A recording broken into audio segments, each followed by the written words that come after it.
Legends and myths of the land of the Green Isles. Through long nights spent before the fire with my companions on the Isle of the Crown, I learned that the Green Islanders are famous story weavers. To me, nothing speaks more of a people than the tales they tell, for they are women with their fears. For they are woven with the fears, the hopes, and the dreams of the culture.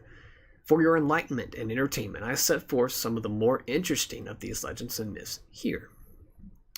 Hidden islands in other worlds. Every land has its tale of hidden places, lost caverns, underground treasure rooms, and secret kingdoms accessible only through some ancient oak tree. The land of the Green Isles is no exception. Here, as might be imagined, the hidden places take the form of islands hidden in the mist, and of what might lie beyond in the sea. One popular tale seems to reflect the universal myths of harvest and planting. It is said that nearby exists a hidden isle of priestly inhabitants who worship Mother Earth. These priests keep the weather and the tides in balance to ensure safety from hurricanes and other forces of the sea, and to plead continuance for the kingdom's bounty. It is said that these priests demand privacy above all, and that they remain loyal to the crown in exchange for secrecy. What a wonderfully conspiratorial tale. The Green Islanders are also fond of saying that the unpassable currents in the seas around the kingdom are there as a warning to keep all ships from sailing further east, for it is believed that within a day's sail in that direction, a ship strong enough and foolhardy enough to survive the tempest sea would encounter the edge of the world. What lies beyond the edge of the world? I asked. Why, the next world, they replied, and with fearful glances at one another, quickly changed the subject. Death traditions. Death fascinates men the world round, and there are as many philosophies about what comes after this life as there are, it seems, lives which end. I found the Green Islanders to all share common beliefs, so strongly held as to seem to defy questioning. The family of the deceased hold funeral ceremonies a few days after death to bid the soul of their loved ones safe passage to the realm of the dead. The deceased is buried with the things he or she will need for the journey.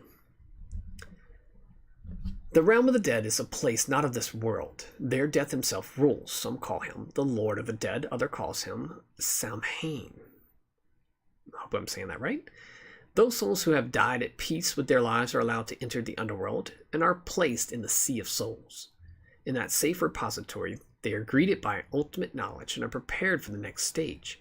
Those souls, however, who died with unresolved trauma in their human lives cannot enter the underworld, but are consigned to wander endlessly on the surface of the realm, chained there by their human woes. Sometimes their life's problems will be resolved in the real world without them, justice meted out, or loved ones taken care of, and they are freed from their bonds and gratefully go below. More often, however, things are never resolved in the real world, and the bonded souls over time become part of the mindless dead that roam the surface eternally, never to know peace or be allowed to move on. This belief system deeply affects the lives of the Green Islanders, and is, in my estimation, the root of their peaceful lives and their aversion for friction and infighting, greed and anxiety. Certainly, as a man or woman approaches old age or infirmity, he or she strives to resolve any loose ends in their lives in preparation for the journey ahead. Genies! I'm a genie in a bottle. In Daventry, the poor man's idea of a great tale involved a tradesman or poor farmer falling in with a fairy and thus gaining a fortune overnight. How many wild-eyed dreamers have spent their days searching out such instant prosperity instead of buckling down and taking the long road to that end? Ha! It is a tale this wanderer has heard all too often. Here in the land of the Green Isles there are no fewer dreamers, but they speak not of fairies, but of the jinn, of genies. A genie is an even greater temptation for the aspiring soul than ever a Daventry fairy, for a genie does not simply turn a one-time favor, however great, and then be done with it. No, a genie, like a faithful dog, belongs to its owner for life, and that is for however long the fortunate master might keep hold of the creature's lamp. It seems every Green Islander knows the ins and outs of the jinn, though few have ever seen one. According to the stated rules, each genie is immortal, and each is permanently attached to a given lamp in which they might or might not be trapped for long centuries, depending on the whims of their owner. or fate. Once the lamp comes into the possession of a man or woman, that person becomes the genie's master and must be obeyed. Genies are very valuable creatures and can do a variety of tricks, including transporting a man anywhere on Earth, taking any shape the master might wish, and of course the ever-popular gathering of great treasures and wealth. A genie does have some limitations, however. It cannot cure ills, change the weather, or bring back the dead, and a genie always has a weakness. A genie is also bound to its master in other ways. It is said that a genie is like a mirror. It only reflects its master's will. If a master is evil-minded and cruel, the genie will be also. If a master is generous and kind, so will be the genie.